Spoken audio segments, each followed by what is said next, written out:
My grandfather was 29 when he lost his sight. As a small boy, I used to follow him around the farm as he milked the cows and churned the butter. But looking back now, I realise how determined he must have been to try to retain his independence. And yet he lost the capacity to do so many things. That was more than 60 years ago. And in that time, we've seen dramatic advances across all kinds of human endeavour. The digital revolution has raised hopes and delivered extraordinary opportunities in so many fields. And yet in Australia today, only 5% of books are published in a format that is accessible to blind people. That discrimination applies across a lot of technology that is potentially available in educational institutions and in the workplace. Educators and politicians have made so much fuss about the importance of a national curriculum in our schools, yet education for blind students can still vary significantly from state to state. The video I'm introducing here provides some excellent insights from blind professionals whose success stands in stark contrast to the fact that 58% of sight-impaired adult Australians are unemployed. It supports a significant research paper by a New South Wales special education teacher named Shane Dopell, looking at fundamental ways that education for the blind can be improved and standardised. We pride ourselves on being an egalitarian society, and we know that education is the key that can unlock the door to a decent future that so often turns adversity around. It's a right, not a privilege.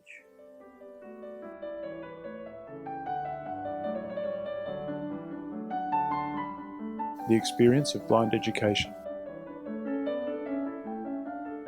Professor Ronald McCallum. First and foremost, I learned Braille. And Braille remains with me to this day as a very important skill. I can't conceive of living without Braille, particularly for totally blind students. Do not neglect Braille.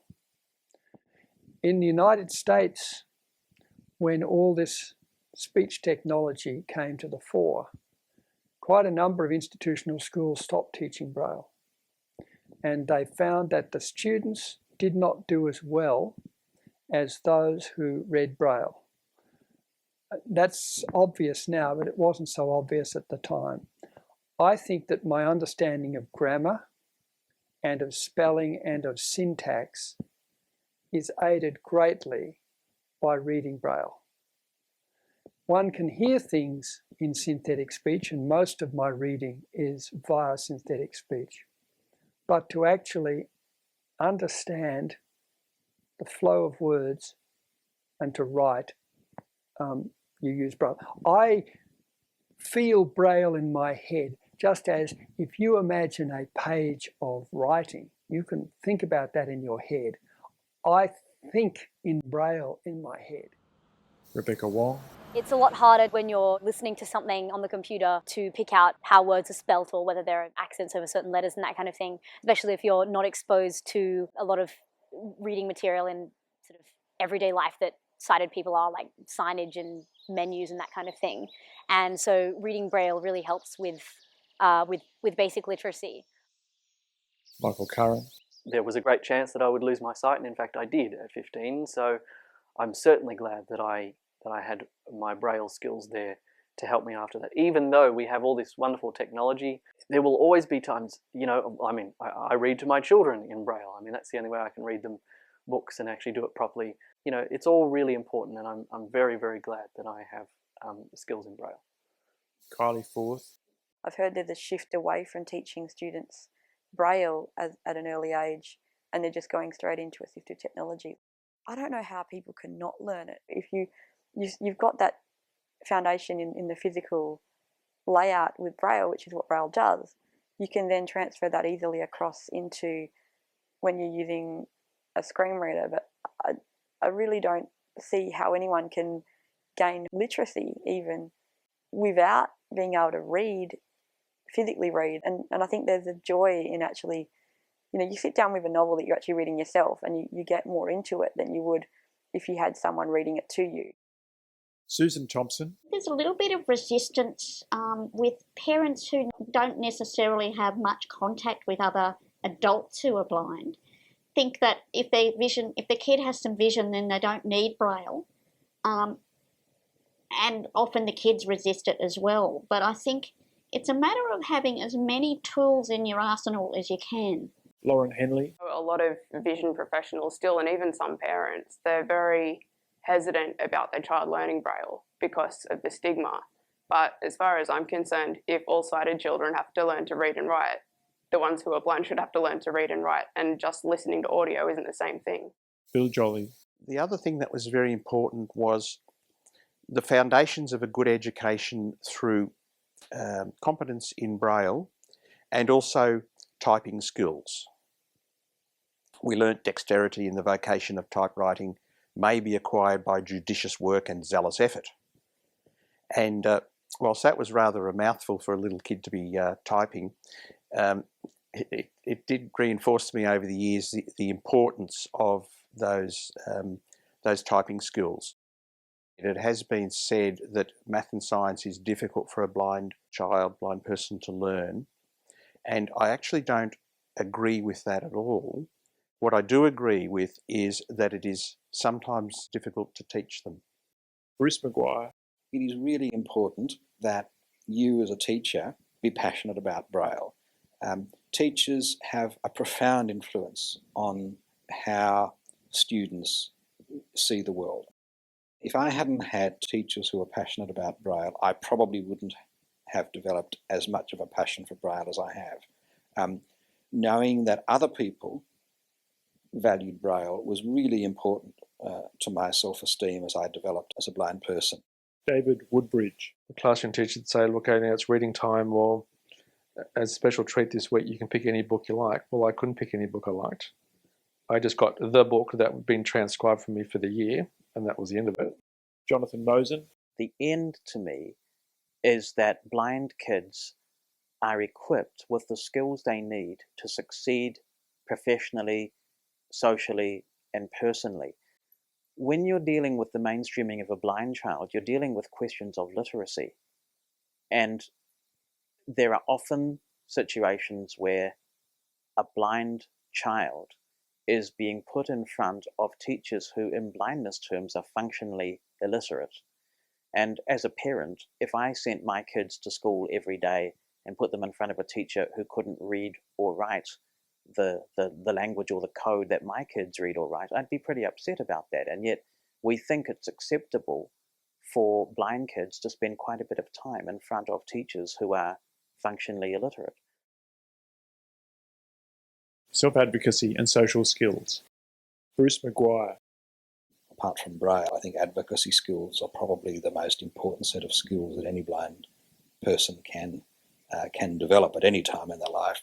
Rebecca Wong. And technology can never replace those kinds of advocacy skills, and those are really important, I think, for blind students and probably for blind people in the workplace as well. Ramona Mandy. You have to go out of your way to teach them things that other sighted kids pick up by vision. So a blind child may not know how to sit appropriately. They may not know facial expressions. They may not know the little nuances of body language. So there's a lot of things that a support teacher has to teach that don't involve any technology. Marianne Diamond. When I look back, I stood up and made statements that put me in good stead for life. For example, when I was around 12 years old, I was at a school for the blind, and the so-called experts that advised us all what to do when we left school suggested that I might like to be a telephone operator.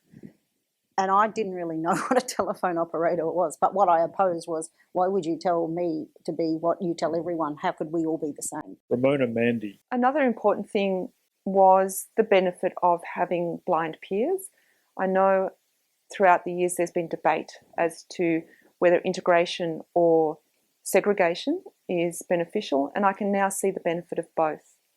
Sometimes it can be hard for an integrated student to get contact with other blind children their age because they might be really remote in a school in their local region.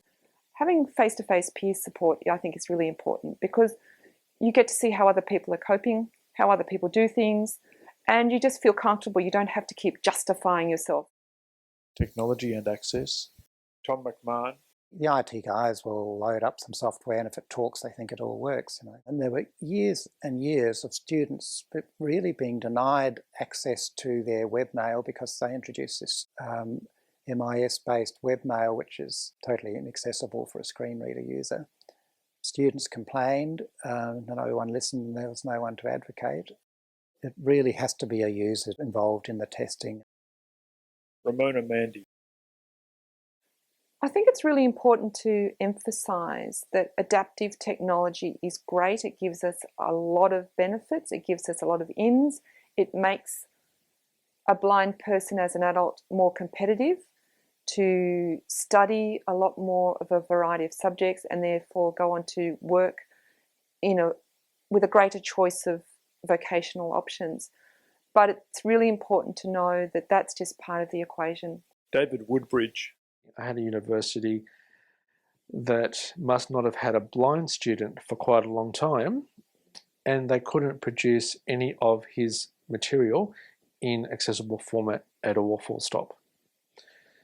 So, of course, after stumbling around in the dark room, so to speak, for 6 months, they had to say to that student, we can't support you, and the person couldn't do their course at the university. I actually had to use this stuff in my daily life all the time. So really what happens, or what I hear from most sighted people that do the technology job, is they have to learn the technology from scratch. So they don't use it in their personal life, they just have to learn it when they see a client. Whereas most of the time, most of the technology that I'm doing and showing people is what I use in my own personal life. For employers in general, always have your equipment tested for accessibility by a blind or low vision person to make sure it's accessible, because there's nothing worse than employing somebody and then suddenly realizing that they can't use your office equipment, for example. Bruce Maguire. Blind students should have, I think, the expectation that they should also be able to use technology. Technology isn't an end, it's a means to an end, but it's a significant means these days, and being able to be comfortable with technology is, I think, really, really important. It's not the technology itself that opens or closes the doors, it's how that technology is used. If a website is designed so that it is inaccessible, then it is inaccessible. No one forces a web developer to design an inaccessible website.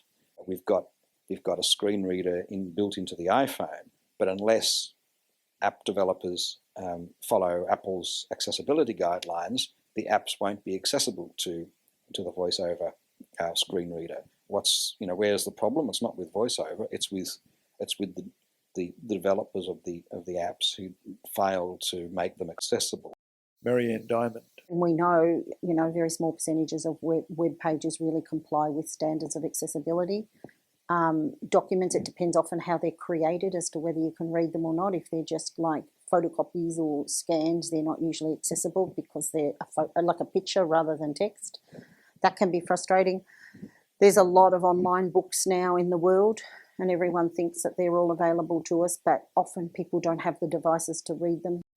Some work that we have done at an international level, and I was lucky to have led, is the adoption last year in 2013 of a treaty at the World Intellectual Property Organisation for the allowing of books produced in an accessible format in one country to be shared with people in another country. And that is really huge because books produced, as Vision Australia does, in an accessible format is done by an exception to Australia's copyright law. And we only still have 5% of books published every year in Australia accessible to us as blind people. So a long way to go.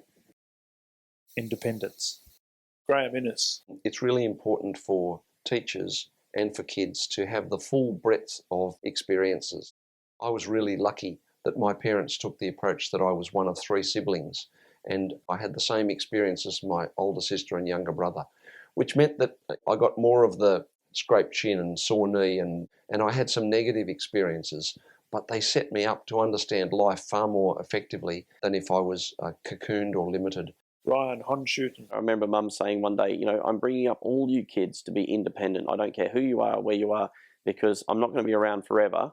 And she especially said to my sister, I don't want Ryan to be brought up in a home for the rest of his life or not be able to do anything for the rest of his life. So as an 8-year-old kid, Mum showed me how to mow the lawn, and from that day on, it was my job to mow lawns. I remember getting for my 7th Christmas a BMX bike, and I was told to get out in the park and ride the bike on the road. You know, we were lucky we lived on a very quiet street, but I was riding on the road with all the other kids and doing BMX jumps and tricks and everyone else. I'm not sure, I don't think that all the teeth here in the front are actually my real teeth. I've smashed them all out, you know. But if there was a tree to climb, I was up it and I was into it. Kylie Forth. I never knew that sailing was a sport, and then I won a voyage on a tall ship. Just before I went on it, I thought I should learn how to sail before I go on this ship because I'm going to look like a complete novice. Well, I happened to have an invitation to a come and try day with Sailability WA at the Royal Perth Yacht Club, and I came down. It was a really windy day, actually. I was the only person at this come and try day who really, who actually went out. All the rest of them were too scared, sitting on, they sat on the grass and were like, oh my gosh, it's too windy, we're going to get wet. Whereas I was just like, show me the boat, and I jumped in the boat, and it was beautiful and windy, and you're just hooning around the river on this, amazing. It's just awesome. So I got hooked from that moment. Ramona Mandy. There was also a sense of, well, you're not going to go on and do much. And I think that's changed because blind people have shown that they can be commissioners and scientists and lots of other important roles and fulfill a range of vocations. But there's still a lot of low expectation. And if you don't have high expectations, the child won't meet them. So I think it's really important to have high expectations but realistic ones. Mary Schnackenberg. The other hugely important thing for us, we couldn't use our blindness as an excuse not to do something because the rest of the class were blind or low vision. And we also had some blind role models as teachers. Our music teachers were blind, our Braille teacher was blind. Visiting her house was the highlight of my primary school years, really, because she cooked and ran a kitchen and looked after herself and bought things from the shop. On the way to her home, we stopped in at the grocer's shop and she had a packet of biscuits that was empty, and she handed over the packet of biscuits to the shopkeeper and said, can I have another packet like that? Blind role models are really important, and that's actually one of the things about being at a round table conference like this, that you catch up with some pretty sharp end users and you swap ideas, and really it's about what's possible. The Experience of Blind Education, produced as a supplement to the Premier's IOOF Centre for Education and Medical Research Itinerant Support Teacher Vision Scholarship. A special thanks to all participants: Professor Ronald McCallum, Rebecca Wong, Kylie Forth, Lauren Henley, Michael Curran, Ramona Mandy, Susan Thompson, Mary Ann Diamond, Graham Innes, Bruce Maguire, Jonathan Mosen, Ryan Honshooten, Mary Schnackenberg, Tom McMahon, Bill Jolly, David Woodbridge, Sam Taylor, Jake Fitzpatrick. Introduction by Kerry O'Brien. Bach Allemande French Suite No. 5 in G, performed by Nicholas Young, sponsored by Biribi Concert Sydney. Thanks to Ben Dopel-Stevens and Terry Bleakley for technical assistance. Editor Sean Stevens. Copyright Shane Dopel 2014.